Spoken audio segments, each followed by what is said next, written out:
बिस्मिल्लाहिर्रहमानिर्रहीम, अस्सलाम वालेकुम। आप देख रहे हैं मेरा यूट्यूब चैनल अली जाम ऑफिशियल। मैं हूं आपका होस्ट एंड दोस्त गुलाम अली।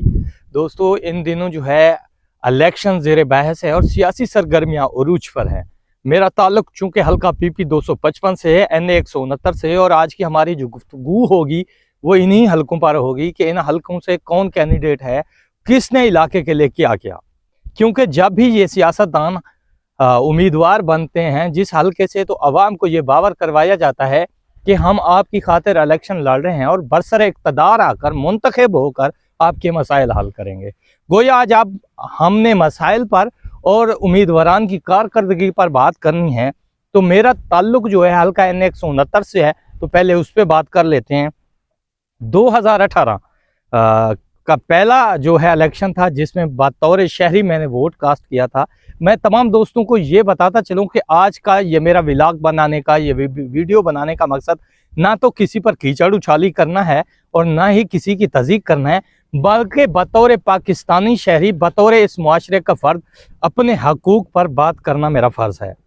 क्योंकि तमाम तर नुमाइंदगान जो हैं इलेक्शन इस बेहाब पे लड़ते हैं कि वो हमारे मसाइल हल करेंगे, और बतौर वोटर मेरा हक बनता है कि मैं अपने जिन सियासतदानों को हमने वोट कास्ट करते रहे हैं या कर रहे हैं उनसे हम सवाल करें। 2018 के आम इंतखाबात में हल्का NA 169 से जो मुंतखब हुए थे पाकिस्तान तहरीक इंसाफ के टिकट पर मखदूम मुबीन अहमद, और मेरा पहला वोट था जो मैंने पाकिस्तान तहरीक इंसाफ को दिया था, MNA मखदूम मुबीन अहमद को। अब हमने तज़किरा ये करना है कि अब दोबारा वो मैदान में उतर चुके हैं और इस बार वो टिकट पर है मुस्लिम लीग नून के, और शेर उनका निशान है। अब एहतसाब हमने ये करना है कि गुज़श्ता 5 साल जो उन्होंने गुजारे, क्या इन 5 सालों में वो अवाम के मसाइल हल कर पाए हैं, इस हल्के के लिए उन्होंने क्या किया। तो मैं आपकी दोस्तों की नज़र ये करना चाहता हूँ कि मखदूम मुबीन अहमद के घर के करीब ही एक छोटा सा रूरल हेल्थ सेंटर है RSC, जो कि सरकारी है, मगर यहाँ पर जो देहाती एरियाज़ है वहाँ पर वो मोहसनाबाद के नाम से सरकारी हस्पताल मशहूर है। जब मखदूम साहब इस हल्के से MNA नहीं बने थे, तब उस हस्पताल में, जो हमारा मकामी हस्पताल है, वहाँ पर एम्बुलेंस भी दस्तियाब थी, वहाँ की एक्सरे मशीन भी ठीक थी, वहाँ पर सरकारी जो अद्वियात हैं उनका स्टॉक भी ठीक था और तमाम तर सहूलियात जो है मुयस्सर थीं। मखदूम साहब MNA बने, मुबीन अहमद यहाँ से अचानक ही हमारे हस्पताल में जो है वीरानी छा गई, वहाँ पर सहूलियात का फुकदान पैदा हो गया। कमोबेश 5 साल होने वाले हैं कि वहाँ से एम्बुलेंस को भी ख़त्म कर दिया गया है, वहाँ पर एक्सरे मशीन की सहूलत भी नहीं है, अद्वियात की सहूलत भी नहीं है। चूँकि हमारा दरियाई बेल्ट इस हल्के को ज़्यादा लगता है, दरिया की तरफ जो है रास्तों का भी भुगतान है, सहूलियात का भी भुगतान है, लोग इस जानिब रुख करते हैं। जब रूरल हेल्थ सेंटर तरंडा मोहम्मद पनाते, वहाँ पर बैठे जो डॉक्टर्स हैं वो सहूलियात ना होने का जिक्र करते हुए उन्हें तहसील हेडक्वार्टर लियाकतपुर या रहीम यार खान शेख ज़ैद हस्पताल की जानिब जो है उनको रेफ़र कर देते हैं। मखदूम साहब से मेरा ये सवाल है कि साहब का 5 सालों में आप अपने घर के करीब जो हस्पताल है उनमें तो आप अपनी सहूलियत दस्तियाब नहीं कर सके, तो हल्के के लिए आपने क्या किया होगा।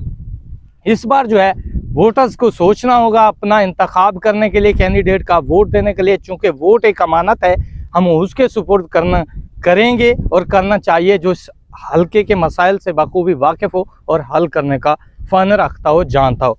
साहब का द्वार आपके सामने है, तहरीक इंसाफ का, आप फिर वो मैदान में है। आपने इस बार सवाल भी करने हैं, जवाब भी लेने हैं और अपने वोट का जो है सही से इस्तेमाल करना है। इसके साथ साथ इंटरचेंज बन चुका है अब तरंडा मोहम्मद पनाह से 3 किलोमीटर के फासले पर मोटरवे M5, चूँकि अब अहमदपुर, खानबेला, तरंडा, लियाकतपुर से आने वाली गाड़ियाँ तरंडा मोहम्मद पनाह से गुजरती हैं। हादसात की शरह में भी इजाफा हो चुका है।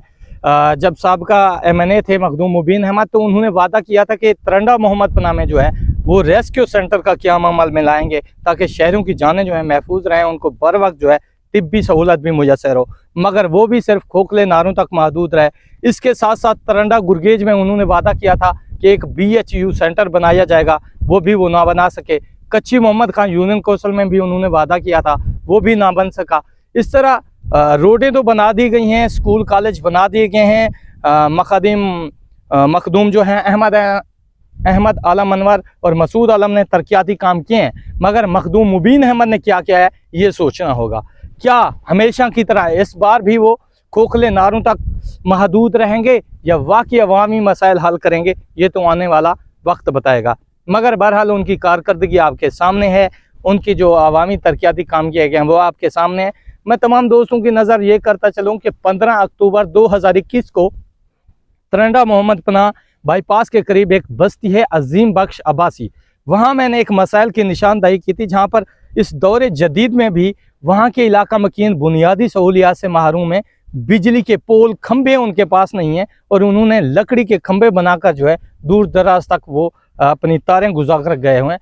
कई बार इस बस्ती में, ये मकदीम मोहसिनाबाद के आबाई घर के बिल्कुल करीब है, चंद मिनट के फासले पर है, यहाँ पर खंबे नहीं हैं।